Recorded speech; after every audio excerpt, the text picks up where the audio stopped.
Anyway, I would like to invite you to try and squeeze in at the living room. Hopefully everybody has their shot of vodka. Lots of room. There's some more here. Here you are. For Harry. Of course, for her.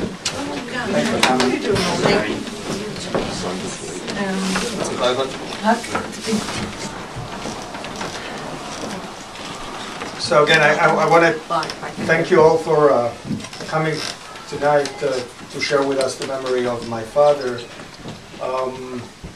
My father, Avraham, his name was Avraham Lewita. He had many names. And he passed away a day before Yom Kippur. He was born in 1927 in basically a Jewish shtetl. Its name was Lesko officially. The Jews called it Linsk.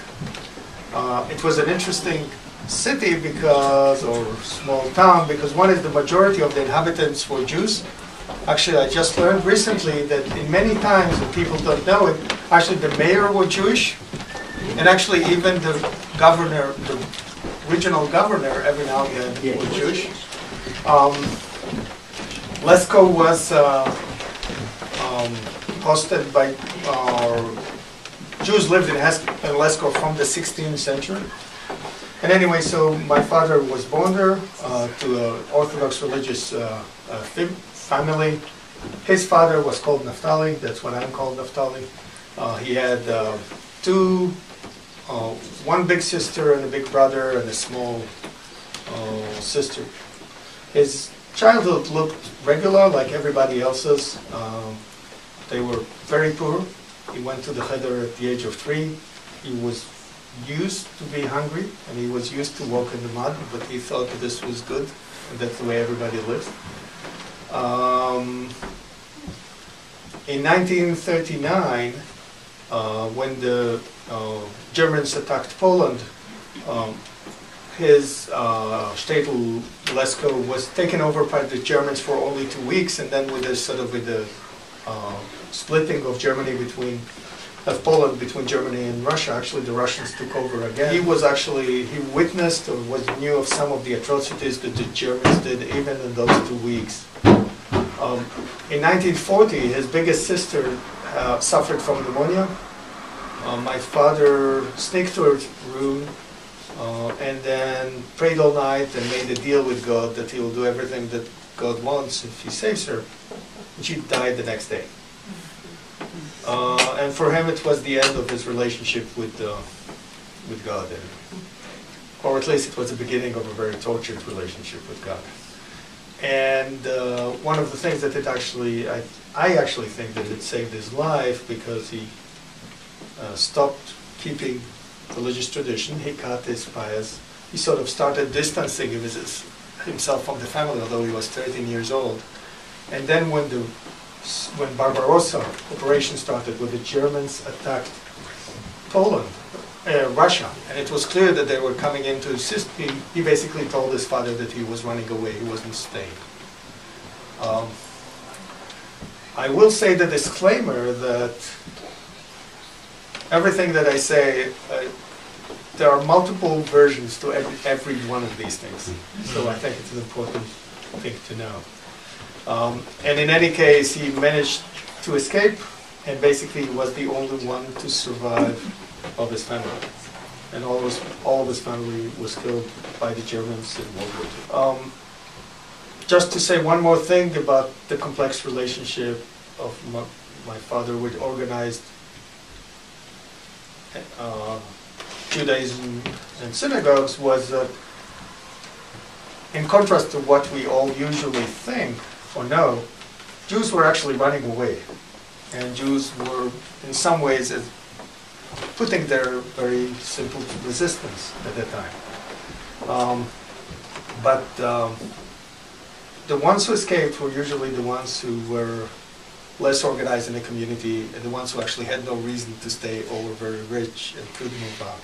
So it was the misfits, the disenfranchised, or the well-to-do. Many of you asked me why why the two names. In the announcement, I put the name of my father as Avraham Lewita. So this was his original name. His father was called, his family name was Lewita. But during his wandering during World War II, and again, there's several versions, and I could swear that at least 3 of them are true. Only 3. About why he got the name Kamienski. The last one that I heard, and I sort of have a good reason to think that's probably closest to truth, because this was 5 years ago, 6 years ago, when he was deteriorating already mentally, and really had no reason to keep mythologizing himself, was that he was basically on a train that was bombed, and there were a collection station in which all the people that were on the train were sort of collected, seen by Russian physicians. And somebody asked him what was his name, and he said Avraham Lewita. And this person sort of looked at the train station. The name of the train station was Kamienski or something like this, and basically said Alexander Kamienski, assuming probably that this was a better way to survive. Again, one day maybe somebody will see this video and say, okay, that's completely bullshit. But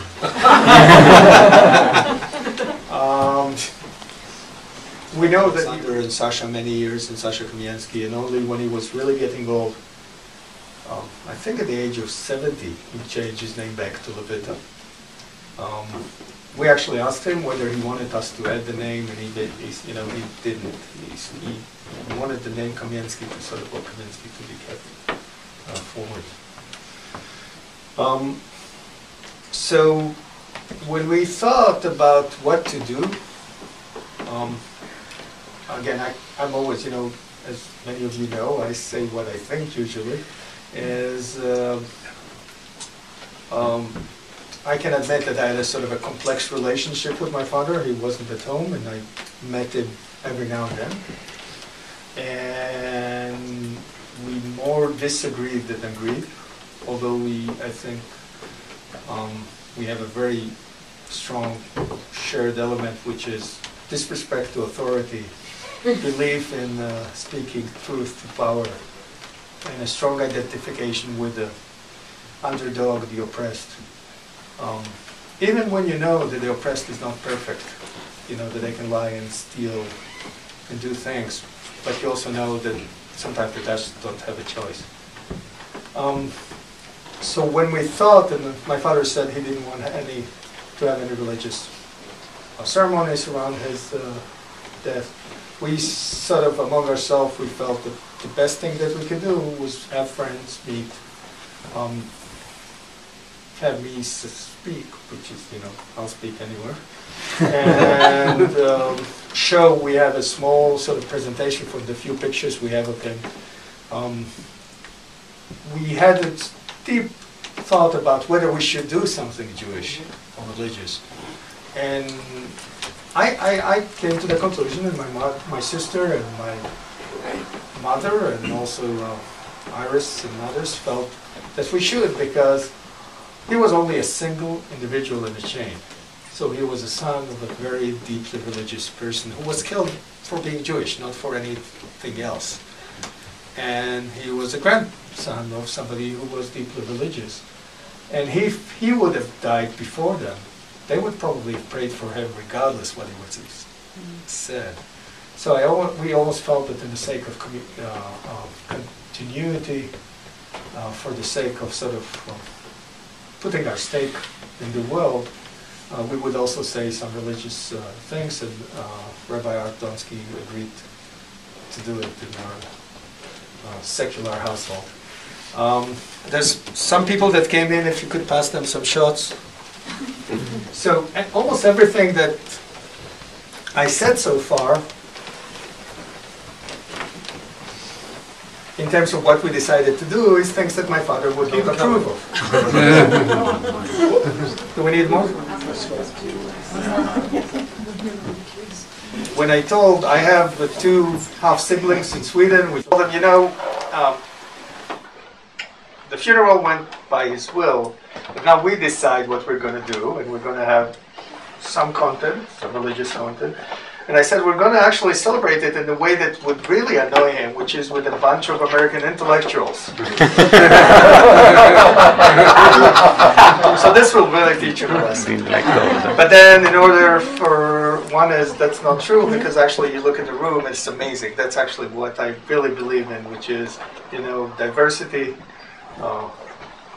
We all share the same DNA, these sort of very, very mild phenotypic changes of whether we come from what continent really don't matter.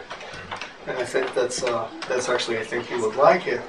But sort of compensated for the fact that it's a minor act of rebel, we would do the only thing that I think he would appreciate, and this is have a shot of vodka in his memory. Because as a 16-year-old kid in Russia, volunteering to the Russian army, then deserting, I think, then in the Israeli army, then as a sort of a dissident, and then as an academician in Sweden, and even as a very, handicapped old individual, there was one thing he really appreciated was a shot of vodka. So, for the memory of It's the wrong word. Oh, wow. We don't have any pictures of my father's family, so I just booked a representation. This is the liberation of Berlin.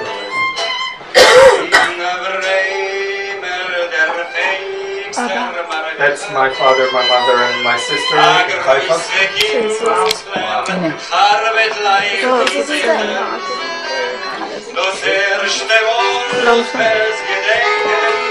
This is a piece about a demonstration that he mounted against the relationship with Germany many years ago.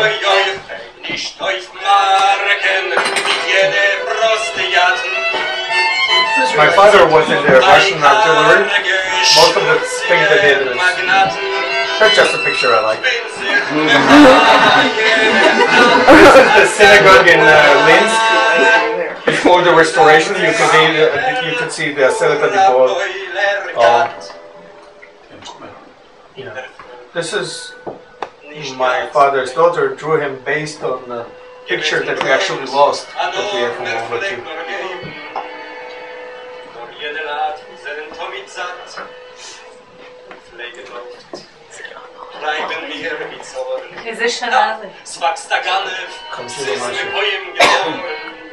So that's him in military service. Yeah. I'll say a few words about the song later.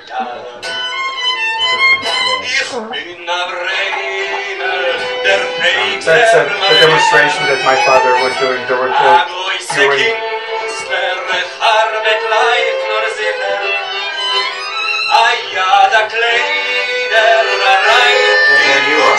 That's my nephew. Looks like me.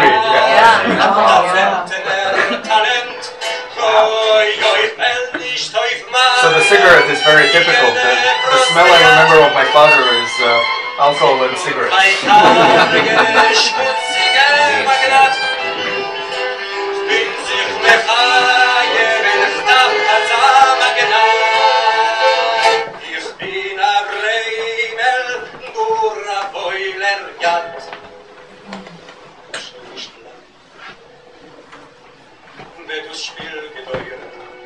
My father came to visit in Israel in 1995.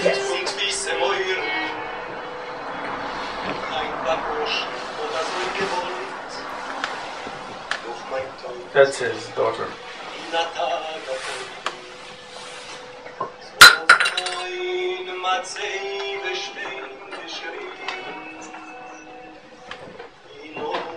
The reason I put all these pictures of the military is that's what we have.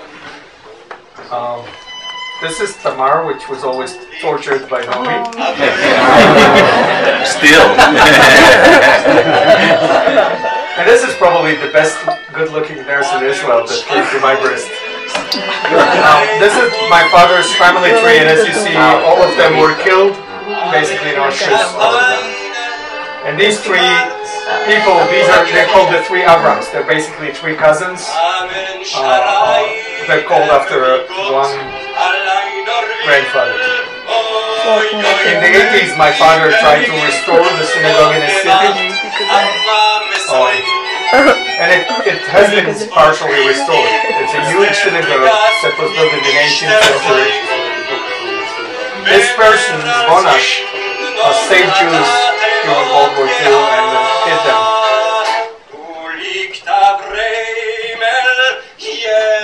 Where was his family from?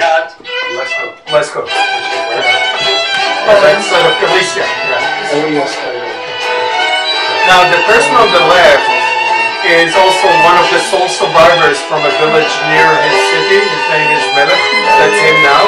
I met with him a year ago. He's an amazing person. If you've seen the film Defiance, he was the sole survivor out of 80 Jews that hid in a forest.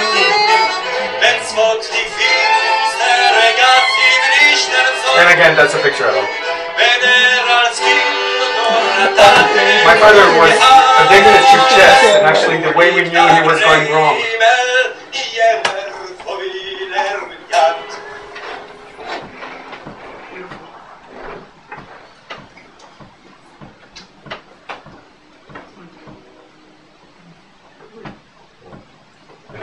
So thank you for being patient. Thank you very much.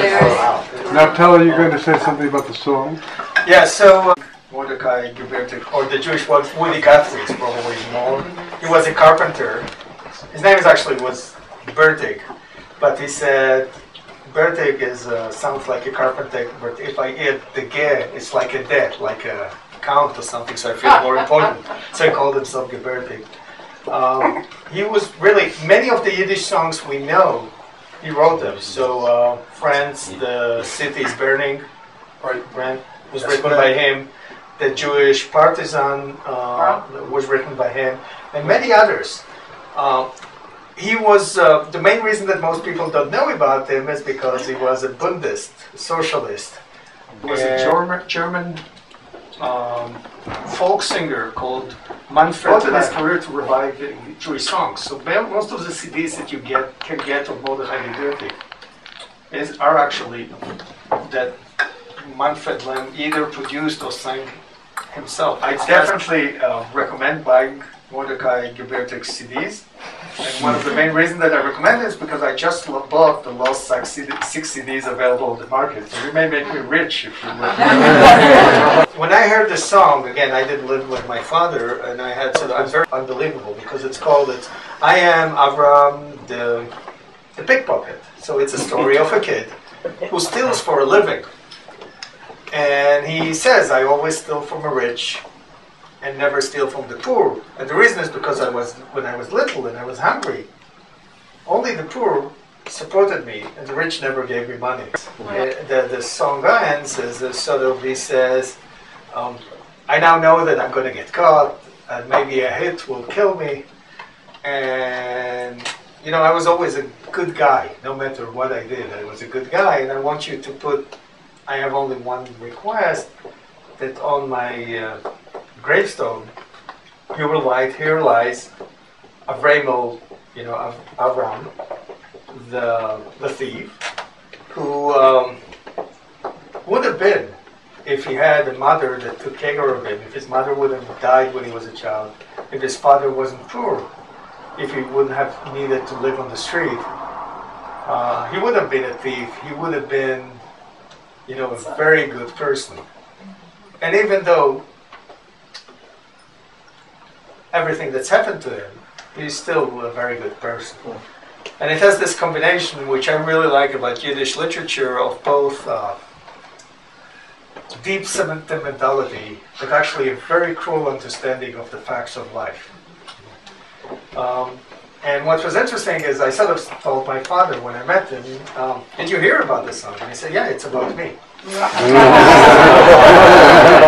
So, although he didn't say, if you would have met him, he would have laughed because he immediately got really angry. Yes, it's about me. So that's why I felt that it sort of represented much of what I feel about the opportunities. Don't go wrong. And what then it's very language easy. did you talk with him? Hebrew. Yeah, he is Hebrew. Even in his last years? So, actually, I did speak with him with Yiddish. What happened, he deteriorated and very quickly, and in the last 3 years wasn't really responsive. 3 years ago, when I saw him, or 2 years ago, he would still answer For Yiddish. for every language in the right way. So if you ask, "Are you okay?" in Hebrew, he would say "lo." If you ask in Yiddish, he would say "nine," and if you ask in Swedish, so he still maintained this distinction. The last time I saw him, it was basically nothing, but he maintained this sort of the distinction of language very long. But of course, his mother language was clearly Yiddish. That's true. Back to the... Now we had our vodka. I think if Art is willing, it thinks it's appropriate. I think that's the time for us to sort of be. Steelers. Do you want to get It's fine. Good, good. El Malay Rachamim, Shochen Babromim, Hamsei Mechuna Nechuna Takatan Feshchina, Im Kodoshin Tocharim Gezor Rakim Asirim, Et Nishmat Avraham ben Naftali, Shahalach Lolamo, Baal HaRachamim, Yastirena Besetek Edafav Lolamim, B'tzur Chayim et Nishmato, Adonai Hu Nachalato, V'yanuach B'shalom HaMishkavo, V'nomar Amen. Compassionate God, eternal Spirit of the universe, grant perfect rest in your sheltering presence to Avraham, the son of Naphtali, who has entered eternity. O God of mercy, let him find refuge in your eternal presence, and let his soul be bound up in the bond of everlasting life. God is his inheritance, may he rest in peace, and let us say, Amen.